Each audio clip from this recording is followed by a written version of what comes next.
Well, note to self, we've got to cash in on boons faster because people who owe us favors are dying. There is somebody who does owe you a favor. Owes both of you specifically a favor, actually, which is Shitstain Eddie. Yes.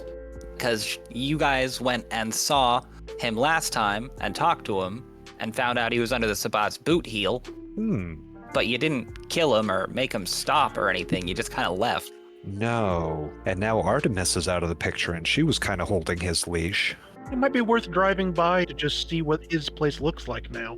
Yeah, Skullcrackers.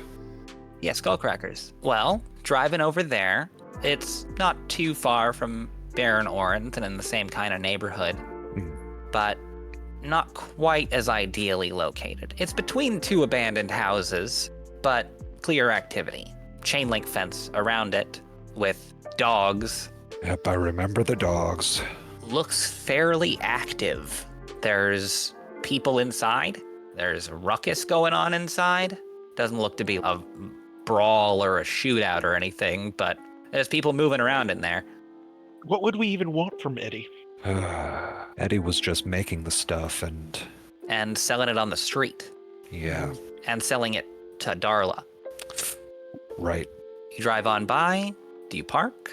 I wouldn't say we're on the friendliest terms with these Skullcrackers, especially No. given Artemis was there prior. So, unless there's something we really need to know from him. Think it could be worth getting a bit more information. You left Eddie on surprisingly good terms. Yeah. He seemed lonely. Yeah. Think we'll just pay a friendly visit. Get the lay of the land. Do you want me visible or invisible? That you know that Let's- subterfuge is the opposite of his forte, so if you want to lie... Oh, right. Let's say visible. It sounds like there's enough going on in there. Okie doke. And just in case they have someone who can spot you. That would be a little more rude than what we're going for. Understood. Well, going up to the chain link fence, dogs are going crazy. A couple of Rottweilers just jumping up against the fence. The door opens and there's a quick whistle and heel. And the dogs quiet and sit down. A kid no more than 19 steps out with a sawed-off shotgun. You recognize him as one of the Skullcrackers. Can't remember the name, but not Eddie. Yeah, I just have my hands out to the side to show that I'm not holding a weapon. Say, friend of Eddie's, looking to pay a quick visit. Yeah, I've seen you before. Yeah, Metal wave. not over. And he's with me. Bones here will nod you on in and open up the chain link. Head on in. Thanks, buddy. Yeah, don't make no trouble, all right? No, not looking to. Just like I said, friendly visit. Yeah. He looks like he's trying to place you, but you head on in. Just a second. Trying to think of something suitably stupid for them to be doing. Headbutting contest. Oh. Yeah, no, I was going to have them just throwing around a baseball inside. Half of them are doing that, but Torch and Razor Kim are having a headbutting contest. He's doing it because he's just that kind of fucking crazy, and she's doing it to prove a point that she's just as badass as all dudes. They both fall flat on their asses, clutching their foreheads in pain. Fantastic. The guy over in the corner, who's on a old PC, he's playing Command and Conquer. He looks over and laughs at them both. Fucking dumbasses. The baseball goes flying past your head. A couple of them look over. Oh, Eddie's in the garage. Oh, thanks. Yeah. Didn't mean to interrupt. Have fun. Hey, pass the ball back. Yeah, he tosses it back. Overhand or underhand? Underhand. There's a bunch of boos, and somebody shouts, "Pussy!" You all see the door to Eddie's garage is a big, heavy metal one with rivets and shit and a big, heavy-duty handle. Has to give a good tug to open it, but it doesn't seem locked. I think I can give it a good tug. Inside, Shitstain Eddie is a scrawny-looking kid, sandy hair, in a mess. And he's kicking back and watching TV. Hell yeah, what's he watching? It's like 3 a.m. You know what could be on at this very moment? What? Mystery Science Theater 3000. Because that Ooh, was late night time filler. yeah, it's MST3K. Oh, hell yeah. Excellent. These gang members ask for my nickname. I'm just gonna give them a slab bulkhead. Slab bulkhead. Big, make a large, huge. It is the robot versus the Aztec mummy. Oh, shit. Mm-hmm. Classic. Very classic. As the door creaks open, you hear Eddie's voice say, "What, you guys finally want to watch it?" Matt will hurriedly bounce onto the couch next to him and say, hell yeah. Hey, Eddie. He'll freeze. Hi. Didn't mean to distract from the TV. Fox gestures over to where Matt is planted on the couch. This is my buddy Matt. He's a bit of a TV nut. He will, without taking his eyes off of Fox, pass Matt the full bowl of popcorn that he was holding. Matt will get it up to his mouth and take a whiff. And it won't smell right. And he'll put it back down slowly. On popcorn with extra blood. What brings you for a visit? There's been a lot of upheaval in the past few days, so wanted to just check in with people in the neighborhood, see how things were going. Seems like Oren might have died. Oh, really? Yeah, well, Shit. He relaxed a little bit. his beautiful mansion thing was kind of burned down, so... Oh, I'm not gonna lie. I was a little worried you guys came on his behalf. Nope. No, we just drove by his place, and since Septimus is dead too, kinda seeing who's still alive. Wait, Septimus is dead? Yeah, like I said, it's been a busy few nights here. This new mover and shaker named Jude came into the area and apparently killed Septimus at that fight club thing. Oh. Yeah. Yeah, Artemis mentioned that. I wasn't about to go. Yeah, I stopped in once or twice, but it apparently got a little more no holds barred since I was there. When I was there, it was just more of a blowing off steam sort of thing, but... Septimus was the Baron in Southeast, right? Frowning like he's trying to remember. I reference my little book, is that correct? Was he a prince or primogen? But he was a baron before that. Yes. He went over to the cam and got himself a little primogen title. Oh, that makes sense. That's why Artemis was so pissed off all the time. Okay, got it. So how are things here? Are things safe here? Has there been large shootouts fighting with giant flesh monsters, or have things been calm? No? Giant flesh monsters? Are there monsters at the end of this one? I thought there was just the robot and the mummy. Oh, yeah, there was a whole thing with some Sabat Samisi making a very, very public attack. Oh, is that burning bus? Yeah, the burning bus in the art gallery. Fuck. Yeah, it's been a bit wild. Okay, so if Septimus is gone and Oren's gone, That kind of leaves Mama and this new Jude guy. and Bishop Zyra. Yeah, Jude seemed to have the bishop on the hit list. And he's the one who took out Septimus and Oren. Probably. Signs point to that. Fuck. I mean, it could be Oren's alive. We don't have any confirmation on Oren. Do we know anything about this guy? From what we heard, he's caitiff, but like Drank enough old vampires, he's not anymore. something like that. Oh, gross. Yeah, not sure if that was the exact path, but it's a fair guess at this point. I mean, Artemis told me the Sabat said Diablerie is okay because like some religious reasons, but like gives a shudder. Yeah, it's not something you really want to do. I attempted to describe the people that were directly working for Jude to Josephus here. So Jude came up to where that burning bus thing happened with a pair of bikers, a dude with like a military buzz cut and an arm covered in red tattoos, this chick in like gym outfit, and then this real nervous guy. I remember his name. His name was Hunter. You'd know him if you saw him, a real depressed looking guy. And then this kid riding a skateboard around in torn up jeans and a graphic t-shirt. Huh. They all showed up and tried to lock the scene down once everything had finished. Yeah, we were on site and mostly took care of things, and then they came in to do cleanup and take the credit, so that's the sort of Baron he's going to be from the sound of things. Fuck. Do you know any of those people, Eddie? Not a one. Sorry. Dang. I mean, I was on the other side. That's fair. I just thought I'd check. Yeah, you had Agro and Andrea from the bike club place. Not sure if Artemis has mentioned them. Yeah. Names.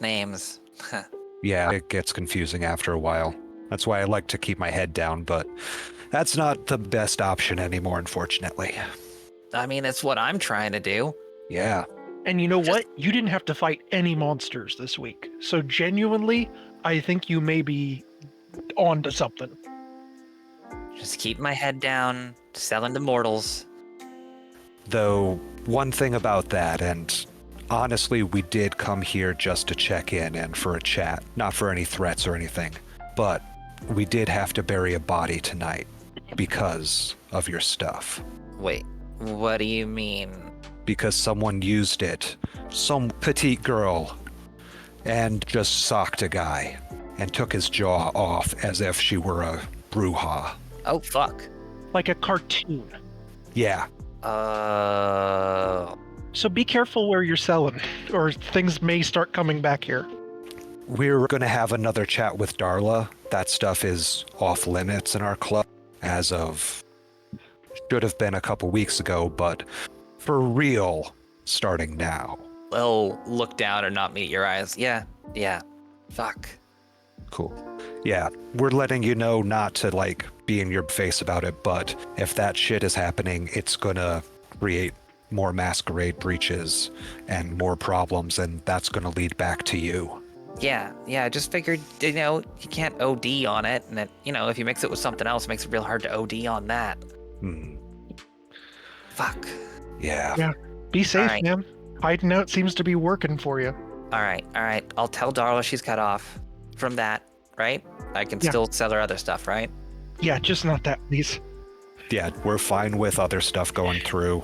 We want the girls happy. Yeah. I'll make sure it's serious customers only. I'll, touch his nose a little bit. Yeah, I know what you mean. All right. Matt's entranced in the movie, so... Yeah, honestly glad you haven't heard anything. I'm keeping my fucking head down, man, after what happened on the other side of the river. You guys hear about that? Wait, did we? What sort of thing? Oh, I had a fucking shitty sire. He was the primogen of the Bruja over on that side, back before Septimus. But he was kind of the laughing stock of the whole fucking place, and I didn't realize that until they'd been laughing at me for too long to get them to stop. And so everybody's boot heel. I mean, I had the connections. I know people. He nods out to the other room. And I know people who know people, but then Laszlo disappeared. Cut and run. Okay. He was shitty, but he still stuck up for me. And I was still probably a good year or two from the anointing or whatever the fuck the Camarilla call it when you graduate. I don't know what was going to happen to me. Move the tassel to the other fang or whatever the fuck. Exactly. Yeah, that kind of shit. There's a vampire school? You have to have a tutor, basically, for at least 5 years, they said. Yeah, it's some of that Camarilla bullshit that we've told you a bit about, Matt, but not too in depth because it's dumb. Because it's bullshit. Yeah. I didn't know what was going to happen to me. For all I knew, they were going to stake me out for the sunlight or, make me blood bond to somebody else. Sure. So I hightailed it over here. Figured there weren't any kindred out here. That's the problem. There's always someone.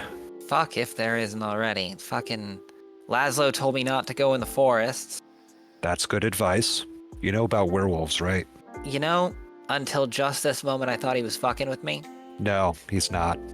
Well, fuck. No, that was good advice. That was helpful. That was him being a good guy. Him staring off into the distance. We just put the body we had to get rid of out there for the werewolves to deal with. So, I mean, it's a resource, but they want to kill you. Well, we don't know that was werewolf territory. I mean, I'm sure one of them's pissed on one of those trees somewhere within that area. Well, fuck. so I can't go further that way. Are small towns an option? Small towns are tricky because, You're the new guy and people start dying. yeah, there's not the anonymity you get in a city. I'm sure it can be done, but you gotta be really, really careful and more invisible than any of us are. Well, Ah. I mean, speak for yourself. I know. I don't mean specifically that map. Even when you can blink out of sight, you're still hooked into other people. Yeah, I think I'm probably best where I'm at. Probably. So how about you lay low, keep whatever connections you've got. You don't think I should, like, declare myself or anything? To who? This Jude guy? Well, we don't know officially where he's at yet, so Oh, huh. Yeah, he was supposed to round us up. we can make an educated guess, but we don't know for sure, and we'll figure that out. Where's the East Side Elysium? Matt will cock his head to the side. Yeah, I'm not sure if Fox knows that word. The safe zone, like court, Huh. where you go see the bigwigs. Orin's burnt down manor. Yeah, That's where we were kind of going. that's the place that we knew of. Oh, fuck. And you're sure that was Jude? No, but We're not sure of a lot, but signs are pointing towards that being the case. Either he did it or he had it done. genuinely, we came here hoping you knew. He'll laugh. You need the street gossip for the mortals. I got you covered. But I keep my nose out of Canite business. Have the mortals said anything about that ostentatious building burning down? I mean, it happened earlier today, it sounds like. Oh, wow. Yeah, seemed like it was fresh. Fuck. Well, fuck. Fuck, shit, fuck, shit, fuck. Well, I suppose hunker down here where I can. I appreciate the heads up. Yeah, be careful. I'd say I owe you a favor for informing me on all this stuff, but, I'll make sure Darla's cut off. Call it even. Sounds good. Well, you want to finish watching the movie with me, or you guys got places to be? Matt has the biggest puppy dog eyes of please can we stay to Fox. Yep. I hand him back the popcorn. He'll take the popcorn bowl back and say, "It helps." And he shrugs. It makes me feel normal. Matt nods. Plus, he'll take a small handful of the popcorn and throw it at the TV. Plus, he can do that. I use Chex Mix back in my room. Yes. He'll give a little fist bump. Fox is pretending not to smile at actually seeing Matt this happy. The movie is terrible, but you didn't expect it to be good. It's MST3K. It's funny, and y'all managed to riff along with it. Fox, are you quipping, or you just stone-faced trying to enjoy yourself and enjoy them enjoying themselves? Yeah, Fox starts out stone-faced, and then he starts just relaxing and enjoying it. He doesn't make jokes, he just laughs. By the end, the popcorn bowl is empty, and you're down to flicking the seeds, hearing them plink off of the CRT screen. At the end, he will sincerely thank you, Matt and Fox, for sticking around and for stopping by. First kindred who haven't come by to shake me down. Yeah, does it look like he has a black box yet? The thing to get you free cable. He does not. I'll give him a wink and say I'll come by with a black box for you later. There's no reason to pay the cable company for this. Oh, really? Fuck yeah. All right, thank you. Of course. He'll look at a clock. Oh, it's getting a little late. All right, well, I gotta wrap up with the gang, see what they've been up to for the rest of the night. See you later. Understood. All right. We will see you later, Shitstain Eddie. The smile that he had on his face just fades. Matt doesn't even recognize it. Yeah, good night. Fox thinks of trying to make it better, but he's not sure he can, so just gives a bit of an awkward shrug. Yeah, that's Matt. Well, have a good night, Fox. As you're leaving Eddie's place, you see that Wire has swapped over from Command and Conquer to a new game you haven't seen before. You look over and he dies, and the death screen is bones on a desert. Brutal. Matt'll whisper, game over. All right. Close the door. Y'all get back in Cinnamon's car. All right, now I think we've had enough joyriding. Time to get back to the club. Honestly, I have an idea, Fox. We need new cars, right? I mean, in theory, Candy does. I need a truck. I might just give Cinnamon the money for a new car and take this. If you have the money, You guys have the money. okay. You come on back to the Scarlet Lounge. We'll definitely have to check in with Candy, because we're going to either have to figure out something with this Jude guy, or try a go at becoming barons ourselves. Thank you for watching Portland by Night. Links are in the description for the full playlists and ways to donate if I made you feel something. The night holds a rich bouquet of emotions. Let me know what we made you feel in the comments below. Liking and subscribing attracts the attention of the great Al-Haratham. Do so at your own risk. Good night.